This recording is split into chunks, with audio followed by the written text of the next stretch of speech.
Frieza is defeated, and the group needs to take a trip to Namek in order to revive everybody. But while in Otherworld, the different warriors do different types of training. Even though they weren't there for too long, it still was a worthwhile experience, and definitely will affect things going forward. And it's not just them either. Even Kami had a revelation for himself, seeing how powerful Namek's Dragon Balls are. He wonders if he could do anything about Shenron on Earth.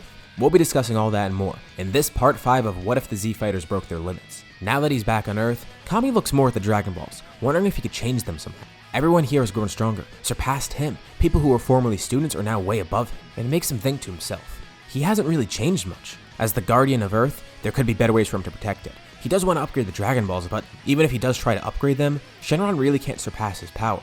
Kami thinks to himself, he needs to be stronger too, just like the other warriors. If he wants to be an effective Guardian, he wants the powers to back it up. Even though he's not necessarily a fighter, he still does want that power. I mean, even look at his other half, Piccolo, how strong he's gotten. Kami may not be a warrior like Piccolo is, but that doesn't mean he's weak, and that doesn't mean he has no potential to grow stronger. And he actually has the perfect idea of what to do. Months and months pass. During this little time skip, we see a few different things. Tien still stays in Otherworld, continuously training there, learning as many new techniques and abilities as he can. He does pick up on a few interesting things, but probably the most important part is that he grows stronger in general. He could train there non-stop. It's amazing, and there's so many ways for him to train, so many people he could spar with, so many great masters. There's infinite teachings available here. It is Otherworld after all. You're there for eternity, as long as you're not being brought back by the Dragon Balls, that is. So it makes sense that there's so much knowledge for him to look at. He even ends up meeting a pretty interesting training partner named Pycon, who we may be seeing more of later. But at some point, he decides he does need to go back. He could stay here, growing stronger forever, but he does yearn to go back to Earth, see his friends there, actually defend it, utilize that power for something. While this quest for power and knowledge is great, he feels like in Otherworld, he can't really use it too well. He wants to put it to use in the living world.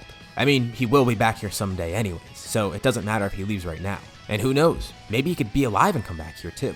Just like how Piccolo went to King Kai's planet, although they'd have to make an exception for him. But thankfully, King Kai and Tien grow a pretty strong connection. Tien spends a lot of time on his planet training under him, and King Kai encourages him to learn the Kaioken. He could pull it off, but he kinda sees why Tien doesn't want to try it. Especially as a human, he probably would be naturally disadvantaged using it. Roshi is one thing. The mastery and knowledge that he already had when he's old, combined with the eternal youth that he now has, it makes for a great combo. And it might not be as effective as it is with Piccolo, but the Kaioken does hugely benefit him. And he can find ways to work around it, make it stronger, perfect it somehow. But for Tien, he doesn't want to try that. Although, he does end up learning the Spirit Bomb. He's not completely pure, but he's definitely good of heart by now. And training in Otherworld has really helped him, gaining control over his heart, calming himself. Tien is seeing sizable gains, and even though he's not getting new forms just yet like some of the others, he's growing in his own ways. He's brought back to Earth, and immediately, he sees Piccolo in Kami's clothing. Or, that's what it looks like at first. This is actually Kami. Wait, he's not wrinkly anymore. What's going on? Kami explains. He ended up upgrading the Dragon Ball, but before he did so, he wanted to make sure he could give them more power. Now they can grant 3 wishes like Namek's, but more importantly, Kami's wish for eternal youth, just like King Piccolo did, and just like Roshi did. He gained immense amounts of power from it. Of course, he's not as strong as he once was when he and Piccolo were merged, but the other Earthlings agreed. He's grown way stronger from this. And by extension, Shenron is far stronger too. Well, Tien has a lot of catching up to do, and he thanks Kami for that. Glad to see him now in this new state. And Kami says it was necessary. In order to be a more effective Guardian of Earth, he wanted to become younger. And he looks forward to seeing what Tien learned so far. Especially now that Kami's so much stronger, he might be able to teach Tien a bit more. Of course, it's not like he's stronger than Tien, but with more strength to back his knowledge up, he could still be a very effective teacher. So, Tien's grown a lot stronger, and so has Kami. Everyone else has kept up with their training of course too, but Vegeta's a pretty unique case. He wants to get Super Saiyan, so he goes out in space to do so, doing some intense training out there. And he knows exactly where to go. It's a planet he was sent to before as a distraction, but from what he briefly saw there, the inhabitants, they seem like they have some weird abilities. He doesn't know how strong they truly are, but that's what he wants to find out. He's going to pursue a different type of training. He doesn't know how to access Super Saiyan otherwise. He needs to think outside the box. And hey, even if he doesn't learn Super Saiyan here, he'll grow stronger in other ways. He ends up going to Yardrat, that place he was briefly at before, misdirected by Frieza. He briefly saw the inhabitants using some pretty odd techniques, and they even threatened to drain his energy before he even had the chance to attack. Luckily, he did nothing, because he immediately headed to Earth, but now he wants those techniques for himself. He wants to learn more about it, and for a while, he remains here. Honestly, the group is kinda glad that they don't have to deal with him right now. It's not like he was causing a lot of trouble, it's just, he was still kind of a wild card, so they weren't too sure what it was going to be like having him around. But who knows, maybe he'll come back from this experience as a changed person, in one way or another at least. And since they know Vegeta might come back way stronger than before, they're prepared for it. Goku and Gohan have been training with Super Saiyan, getting more practice with that. Yamcha gets more attuned with his Alpha form. This one was actually a little bit tougher to control than Super Saiyan, since a lot of the power was derived from animalistic instincts. but he is getting more of a hang of it, and he's growing a lot stronger. Roshi continues working with Kaioken. As Krillin, well, he just continues being Krillin. He doesn't really have anything unique for himself right now, but that doesn't mean I'm forgetting about him. And at this point, it's not like he really even needs anything. He's still one of the strongest people around. And that's without a unique technique or form with him. That full power form of his works kind of as a temporary boost for him at least, but you can tell it's not something he'll stick with forever, especially after seeing the others getting their own things. No time travel ever appears, but the androids do. Of course, the Red Ribbon Army is still around, at least Duro is. There's no androids 19 and 20, instead, it's just 17 and 18. They attack one day, with the Dragon Team coming in, ready to fight, seeing that there's a threat on Earth again. With how powerful this threat seems, they assume at first it might be another alien invasion of some sorts. But it turns out it's actually two humans. Well, seemingly. And knowing how strong they've seen humans before, they're not really too surprised. I mean, just look at the group. Yamcha, Tenshinhan, Krillin, Roshi, Chi-Chi, Chaozu, everybody. All of them are so strong. So it's only natural that another strong human would show up. But these two are different. They're modified. They're androids. The group learns this when at first they can't even sense their ki, and Goku notices the logo of the Red Ribbon Army, knowing that they're responsible for these two. He's surprised to see more androids. I mean, he saw Android 8 before, but he didn't realize anyone was around to even create more in general. But it doesn't matter. They're here for Goku, and they found him. And the group's ready to stand up to them. Unsurprisingly, the androids would likely be noticeably stronger here. Duro has different data to work with and make them stronger by default, but also a huge thing about this scenario is that humans grow way differently. At least those with heavy access to ki. So while it doesn't mean every single person in this world is going to grow as strong as someone like Krillin here, for example, this would apply to the androids. Especially since they're being genetically modified to be the strongest humans they could possibly be. Whether intentionally or inadvertently, this change in the series would have a big effect on the androids too. And no matter how strong the group is, it's going to be a tough battle. And at first, it seems the two androids are about evenly matched with the group. But their infinite energy becomes tougher and tougher to keep up with. And with the group split up between the two androids, that makes things even tougher. 17 and 18 let the group know. They can keep this up forever. They're never going to be tired out. And they notice something really interesting. Goku specifically seems to be getting very tired out. Roshi wonders if it's that Super Saiyan form, but Gohan says it can't be. Yeah, it's still draining, but they've worked to make it way less draining than it was before. There's no reason for Goku to be struggling this much with it. I mean, just look at Gohan. He's handling it fine, actually. Goku doesn't know what's happening. He drops into base, then collapses to the ground. Gohan rushes over to help, but then Krillin jumps in. He says Gohan needs to stay here and fight. Krillin will make sure Goku's okay. Gohan's power could help turn the tide of the battle, so they need him here. And Chi-Chi joins along too.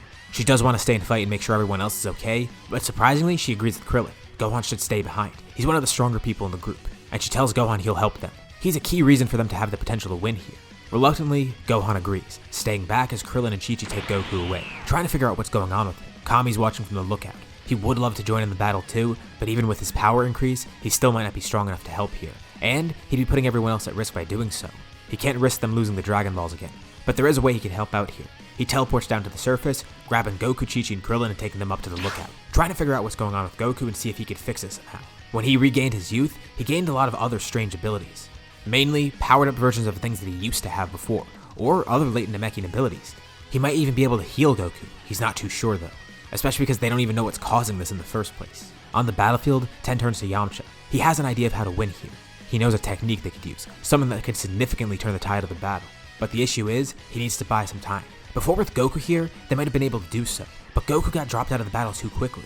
He'll need Yamcha's help with this one, but with Yamcha actually being one of the strongest in the group right now, they can't have him taken away from the battle because then the androids will get a huge advantage. But luckily, somebody joins in to help them. Someone completely unexpected, especially because they don't even know how he got here in the first place. A familiar face materializes out of thin air, appearing behind Android 17. 17's confused at first and jumps back, but then he recognizes who this is. It's Vegeta. You know, they're not too concerned fighting him, but 18 looks over at 17. Did he see Vegeta arrive? And 17 didn't. He thought 18 did. Obviously they wouldn't have sensed Vegeta's ki anyways, but they would have at least seen him arriving on the battlefield, right? Well, it doesn't matter. And Vegeta asks them, what are they confused about? Is it the fact that he just teleported in? And then it hits 10. He realized what happened. He asks, did Vegeta go to Yardrat?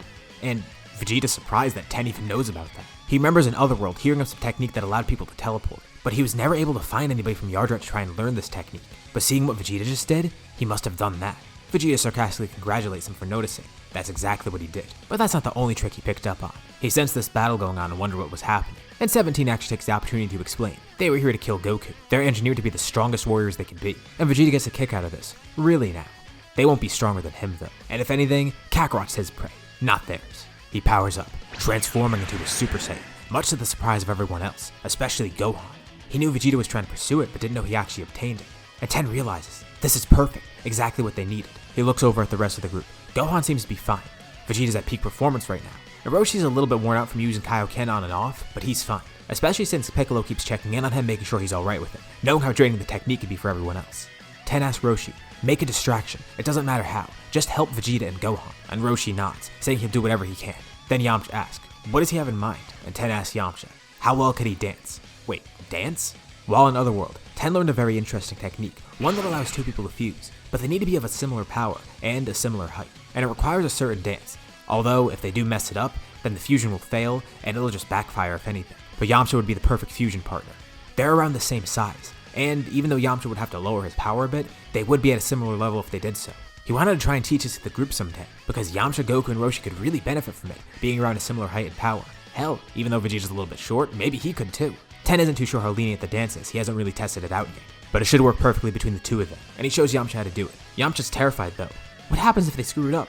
Tien says not to worry about it, because he believes that Yamcha could pull it off the first try. They're such close allies, Tien knows he has it in him. That's part of the reason why he's asking Yamcha. He could make a strong fusion with Vegeta, maybe even Piccolo or Roshi, but for Yamcha, the two of them are definitely very compatible for him. And Yamcha has great power to back it up. Piccolo, Vegeta, Gohan, and Roshi all hold off the androids. Gohan is still worried about Goku, but Kami tells them it'll be fine. Krillin and Chi-Chi are even teleported back to the battlefield. They honestly have no idea of what's going on with Goku, but Kami's gonna try and fix it. Although, things are looking bad. The androids are still pushing forward, having fun with this battle, and of course not being worn out. The city they were fighting is completely leveled. Roshi especially is getting worn out from Kaioken. He still hasn't perfected it like he aimed to, but that doesn't deter him. He continuously fights, knowing that he needs to do so for Tien and Yamcha. But then, everyone senses a massive power nearby. The androids don't have a clue of what's going on, but they see a bright flash of light. A brilliant beam of light then flies across the battlefield, directly hitting Android 18, flinging her through a nearby building and then into the ground. They hear a voice yell to Danpa, or two voices yell it actually. She gets up and flies back in, and 17 wonders what that was. How are they powerful enough to hurt her? But she says it's no big deal. They just got lucky. But then 17 receives a flurry of attacks from behind, a wolf fang fist, and they see somebody standing there. It looks like Tien, it looks like Yamcha, and his hairline is really messed up. Well, that's the one part he doesn't really like about this fusion, but this fused fighter proclaims that he's Tiencha, a fusion of Tenshinhan and Yamcha. Their powers aren't just added, they're significantly multiplied too. He wonders if he used the alpha form, but for now, he just wants to test out his base, worried about how trying that will affect the fusion, and he might not even need that. He still has another trick up his sleeve too. 17 says he'll fight Tiencha alone. It won't be a big deal, and this is perfect. Tiencha realizes that he has an opportunity here. With the androids being so cocky, he can eliminate one, and then it'll be easy to kill the other. 2 extra arms come out of Tiencha's back, the 4 witches technique. This kind of freaks 17 out, but he's not deterred. The two of them begin fighting, and the rest of the group sees a chance to fight 18, and 17's amazed. Tiencha's power is way more intense than he thought, and briefly, he sees Tiencha's eyes change. Tiencha tries to summon the power of Alpha Yamcha, and it doesn't fully manifest itself, but part of that power is there. Those wolf-like eyes that Yamcha gains in that form appear here, with the fusion terrifying 17 as he glares at him. He unleashes a flurry of attacks, with 4 arms and his immense speed. 17 has no way to counter it, and it's perfect because he's separated from 18. And even though she's powerful, she has Piccolo, Roshi, and then 2 Super Saiyans fighting against her, as well as Krillin and Chi-Chi. They're wearing the androids out. But Tiencha still thinks this might not be enough, and he has the perfect plan. The 2 arms in his back stick up. As his 2 main arms continue fighting, telepathically, he tells the others in the group, lend him energy. In Otherworld, King Kai's actually keeping up with the fight, and he's amazed. He's actually gonna do it. Not only did he use fusion, but he's gonna use the Spirit Bomb. He can't believe it, and he's excited to see it finally used, wondering how well it'll turn out and how powerful it'll be. But he warns the fusion. The energy's gonna be pretty significant, but Tiencha knows that, and that's why he's using it here. The androids get way more confident, knowing that they're gaining ground now. It's because everybody's losing energy. They're not sure why, and they can't even tell that it's happening. But that's what is happening. The group is getting weaker, and they make fun of it too. But really, they're not growing weaker. That strength is getting transferred somewhere else. Vegeta even contemplates using Force Spirit Fission, but these 2 are mechanical. It probably won't even work. And either way, whatever Tiencha is doing, it seems like he should have enough energy. The androids look up. Amidst the fight, Tiencha's 2 other arms are charging a Spirit Bomb high up in the sky. And now it's time. With his 2 main arms, Tiencha performs a Thunder Shock surprise, and he yells to Roshi to do the same. 17 and 18 are paralyzed temporarily, and it takes both of their powers combined to actually do this. The 2 androids are drawn together, and then the Spirit Bomb comes towards them. Piccolo tells Gohan, Krillin, and Chi-Chi that they should help here. He forms a ring of energy in his hands, and they do the same. They're thrown at the androids, restraining them, and the Spirit Bomb is about to hit. But right before it does, the 2 androids break free from the restraints, quickly getting out of the way right before it strikes them. The Spirit Bomb flies off into the distance, slowly traveling as the androids stand there angered. Tiencha can't believe it. That was their one shot. That would have killed them. But then, the 2 androids disappear. They have no clue what's happening, but somehow, they're in front of the Spirit Bomb again. Vegeta quickly grabbed onto both of them, teleporting just in front of where the Spirit Bomb is about to land. He smirks. and waves goodbye as he teleports away, with the two then immediately being hit by the attack.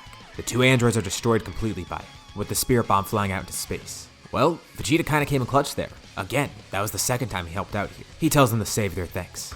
He's just glad he got to show what his true powers like. Tiencha defuses, and Tien thanks Yamcha again. Yamcha says he's just glad it worked out, and that should be the last of it. Although, they're wondering how Goku's doing. But the sky then goes dark, almost like someone summoned Shenron. But Krillin knows what this is. Kami was just telling him about this. From what Kami could tell, Goku had some sort of sickness, and it was pretty serious. There was no way for him to reverse it, but Shenron probably could, and that's exactly what happened. Kami was able to summon Shenron, gathering the Dragon Balls amidst the fight, and summoning Shenron to ensure Goku would survive. Had he actually died from this, well, they couldn't bring him back, since it would be a natural sickness. And Kami wants to stay true to his resolution. He wants to help Earth as much as possible, and that doesn't just mean he needs to be stronger, that means all of Earth's warriors, the ones who trained underneath him, they need to be stronger too, and he can't let them die on his watch. If he has the power to save them, he'll do that. It's not just physical strength either, something like that, being able to summon Shenron, creating a way to heal Goku like that. That's a way for him to assist. And with this brief android saga over, this is where we'll end off for now. So what do you guys think is going to happen next? We have a lot of developments with a lot of different people. Vegeta and Tien are back. Kami's young again. Everyone's growing so much, so where do we go from here? Let me know your thoughts below. If you want to see more like this, be sure to drop a like and subscribe if you haven't already. Anyways, thank you all for watching, and I'll see you all in my next video.